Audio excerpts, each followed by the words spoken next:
Now, Mr. President, I want to in particular give credit to Senator Inhofe. This is legislation that he has introduced and been promoting. It is exactly the same legislation that's moving over in the House of Representatives. It's time the Senate took a stand on this measure as well. I believe there's an amendment pending. There is. Yeah, I ask consent that that amendment be temporarily laid aside, and, Mr. President, I send an amendment to the desk. The clerk will report. Senator from Kentucky, Mr. McConnell, proposes an amendment numbered 183. At the end, I ask that the reading of the amendment be dispensed with. Without objection. Mr. President. The Senator from Nebraska. President, I rise today to speak on the amendment that I've just submitted to the desk dealing with cutting the Senate budget by at least 5%. You know, Mr. President, when I go home every weekend and I'm at the grocery store, I'm at a hardware store, I have people coming to me saying they're concerned about the growing deficit, they're concerned about the increasing debt, and they're asking what can Congress do, what can the Senate do specifically to avoid having this unsustainable growth in debt and deficit. They're concerned. In many respects, the growth of that debt is the most threatening thing to the national security of this country. Would the senator from Nebraska yield for a question? Sure. I asked the senator from Nebraska, the minority leader has just introduced an amendment that is pending right now, and I was going to speak on that amendment rather than going to another one. Would you yield for just about 3 or 4 minutes so I can at least weigh in on this amendment? Well, ordinarily I would grant that request. I have a speech at another location that's should be starting about right now, so I'll be very brief. That at the conclusion of his remarks that I be considered. Thank you. The Chairman of the Joint Chiefs of Staff, Admiral Mullen, noted that the most significant threat to our national security is, in fact, the national debt. The nation is in a fragile state of recovery, one that we hope will improve the unemployment situation in our country and that will improve the overall economy. But as we look at dealing with the deficit and deficit reduction, we must in fact pursue a very important part of that reduction ourselves here within the confines of the Senate. The offices and agencies that serve the members of Congress have to be reduced along with the rest of the budget. So in order to address the nation's fiscal crisis, I think the Senate must lead by example and reduce our own legislative budget. So it is in that context that I've introduced this resolution of the Senate today, a sense of the Senate that it should lead by example and reduce the budget of the Senate by at least 5%. This is not something new to me. 2 years ago, we held the line on the growth of the Senate budget. A year ago, we cut the legislative branch budget, and as we're looking forward beyond this current budget, this continuing resolution, and looking at 2012, I would hope that the legislative branch, on a bipartisan basis, as in the past with Senator Murkowski, now with Senator Hoeven, that we would be able to further reduce the legislative branch budget as we go forward on the 2012 budget that would take effect on October 1st of this year. So, Mr. President, this is designed for us to set an example by cutting our own budgets, not just asking other people to tighten their belts and go through the process of deficit reduction through cuts, but to lead by example and do it ourselves. Obviously, there will be an opportunity to speak more on this at a later time, and I hope that will generate some more discussion on the floor of the Senate. With that, Mr. President, I yield the floor.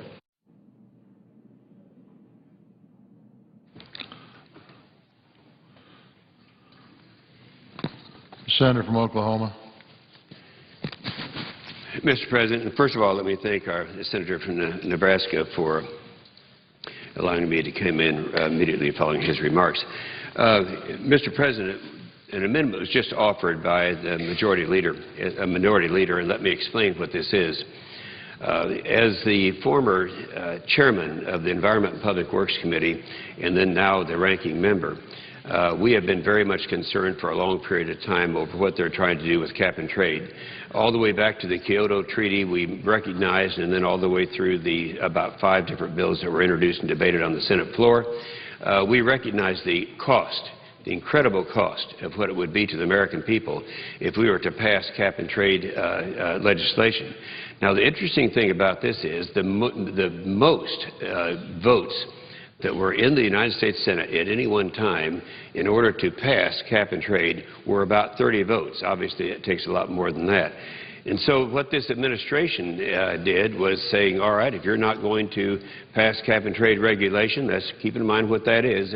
That would end up being the largest tax increase in the history of America on the American people. If you're not going to do it through legislation, we'll do it through our regulations through the Environmental Protection Agency. And so there was an endangerment finding, and the administrator of the EPA had the endangerment finding, and it was based on the IPCC flawed science, but nonetheless, it was there. And so they started on a route to regulate CO2 through regulations. Now let's stop and think about what that would be. The cost that we have determined over a period of 10 years now to take over the regulation of and have, in fact, a type of cap and trade through legislation or by regulation would be about $300 to $400 billion a year. Now, I went ahead and did a calculation as to what that would cost my average family in the state of Oklahoma, and it was about $3,000 for each family that pays, that actually files a tax return. Now, you have to ask the question, what do you get if you pass this? First of all, I think most of the people right now are concerned with the price of gasoline at the pump. It's going up again, and I would suggest to you that this is not market forces that are forcing the price up. It is nothing less than just the regulation. We have an administration, Mr. President, who is doing all they can to kill fossil fuels in America. Right now, the most recent, let's put the chart up there showing that we have in the United States, and this has all happened within the last year, we have the largest recoverable reserves in oil, coal, and gas of any other country in America. In fact, our reserves right there, you can see recoverable reserves are astronomical compared to China, Iran, Canada, and some of the other countries. Now, the problem we have is a political problem. We have a political problem. We are not allowed to go ahead and exploit our own reserves. And so it's a simple supply and demand thing. I think there's not a person in this probably listening to us right now who hasn't studied supply and demand, the basics back in school. And if we have all of this supply over here, then why can't we exploit this supply? Right now, let's see the chart that you have on the other one.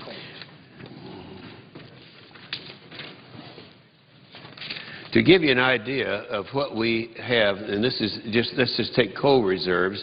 We have 28% of all the world's coal reserves. We're exploiting right now clean coal technology, being very successful. We have, in addition to this, oil and gas reserves, but the problem we have is a political problem. It was the Secretary of Energy, Stephen Chu, who made this statement. It was in the Wall Street Journal. He said, somehow we have to figure out how to boost the price of gasoline to levels in Europe. I want you to listen to that, Mr. President, to boost the price of gasoline to the levels in Europe. Right now, the levels in Europe are $8 a gallon. Now, that's what this administration wants us to pay. Now, why do they want that? They want that so that we'll be priced out of using fossil fuels. And we're talking about oil, gas, and coal. So right now, we are faced with this, and quite frankly, as we speak this very moment over in the House of Representatives, they are taking up what they call the Upton-Inhofe amendment or bill, and that's the same amendment we just now filed, or the minority leader just filed. And what that does is take the content of the Inhofe-Upton bill, which says the EPA does not have the jurisdiction over controlling CO2. That should be a legislative matter. Now you have to say, well, who would agree with that? Democrat from Montana, Max Baucus, said, I have mentioned that I do not want the EPA writing those regulations. I think it's too much power in the hands of one single agency, but rather climate change should be a matter that's essentially left to Congress. The senator from Nebraska, who just walked out of the floor a minute ago, he said controlling the levels of carbon emissions is the job of Congress. We don't need the EPA looking over Congress' shoulder telling us that we're not moving fast enough.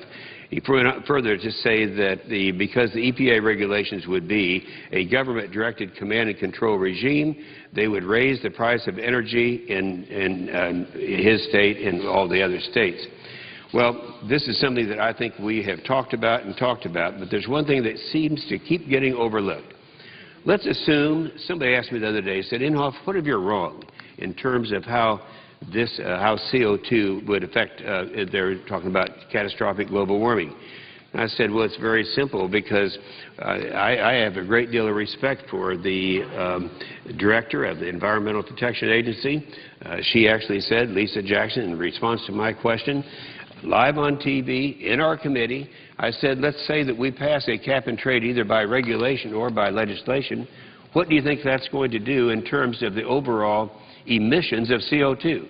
Her response was, well, it really wouldn't affect them, because that would only affect the United States. I go on further and say, if we were to restrict these and stop us from producing oil, gas, and coal in the United States, necessarily our power would be reduced. That would move it to China, to India, to Mexico, to places where they don't have these regulations and don't have restrictions on emissions, and would have the effect of actually increasing, not decreasing, CO2. So even if we're wrong on that, we have to keep in mind that it would not make any difference. And so I know there's several others who want to talk about this. I think I'm very excited that we now have this as a pending amendment to adopt what I refer to as the Inhofe-Upton bill. He refers to it as the Upton-Inhofe bill, and it would merely take out from the jurisdiction of the EPA to regulate greenhouse or CO2.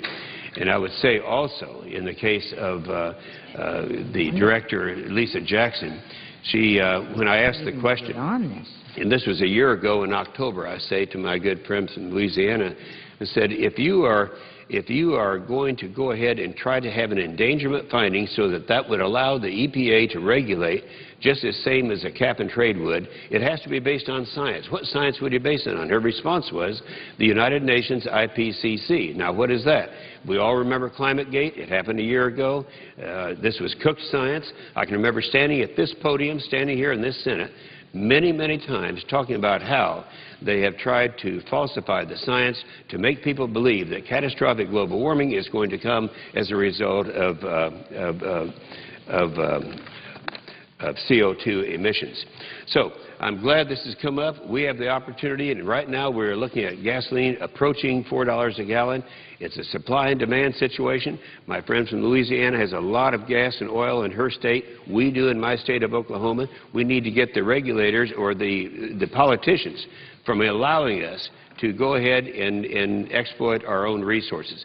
83% right now of the federal lands where we could be producing oil and gas is off limits. The last thing I'll say before yielding the floor is that if we were to take just the recoverable oil and the recoverable gas and take away the political obstacles that are in the way, we would have enough to run this country for 90 years in terms of the supply of oil and for 90 years in the supply of gas, all produced here in the United States. That would mean we wouldn't have to be reliant upon the Middle East for our ability to run this machine called America.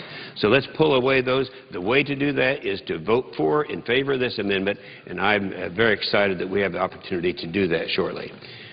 I thank Senator from Louisiana. I thank the senator. He and Senator McConnell have an amendment pending. Senator Nelson has an amendment pending. We only have a minute and a half. I'd like to recognize or call to the chair's attention Senator Vitter, who wants to speak about an amendment which we will take up later this afternoon, to discuss later this afternoon. Thank you, Mr. President. I thank my distinguished colleagues. I wanted to briefly preview an amendment, Vitter Amendment number 178, which I will formally call up this afternoon on or about 2:45. This is a spending amendment to get back to what I believe is the central challenge we face as a country right now, this unsustainable path we're on with regard to federal spending and debt. And this is a very simple, straightforward amendment which I think deserves and will hopefully get strong bipartisan support. And it requires the federal government to get rid of its billions of dollars of inventory, literally billions and billions of dollars of unutilized or underutilized real property. The Federal Real Property Council reports that the federal government owned or operated more than 1.1 million assets worldwide in 2007. It was worth an estimated $1.5 trillion. But a lot of those assets, that real property, buildings, land, is unused or underused. According to OMB, there are about 47,000 underutilized properties, almost 19,000 completely unutilized properties. That's over 65,000 properties with an estimated value of $83 billion that would better be diminished, sold, or demolished. And this is a common-sense way, Mr. President, to save money in the federal budget, to move us forward in terms of a more sustainable path on spending and debt. Obviously, we need many more steps, many more larger steps, but this is brought in that spirit. Mr. President, I look forward to returning to the floor around 2:45 to make it formally pending and to offer some brief additional comments. Thank you, Mr. President. I yield the floor. Thank you. Senator from Louisiana. Mr. President, according to the agreement, we're going to break now at 12:30 and take up this debate this afternoon and stay on this bill with an open debate. Hopefully it can be productive and cordial, and then hopefully move to pass this important bill, the reauthorization of SBIR, off the floor. I want to ask unanimous consent that the following staff of the Finance Committee be allowed on the Senate floor for the duration of the debate: Andrew Fishburne, Eric Roberts, and Cindy Yang. I also ask unanimous Without objection. I also ask unanimous consent the order with respect to Senator Portman be vitiated. Without objection. Thank you, and we will now break and come back and resume our debate at 2:15. Under the previous order, the Senate stands in recess until 2:15 p.m. So the Senate is breaking for their weekly party lunch meetings. They'll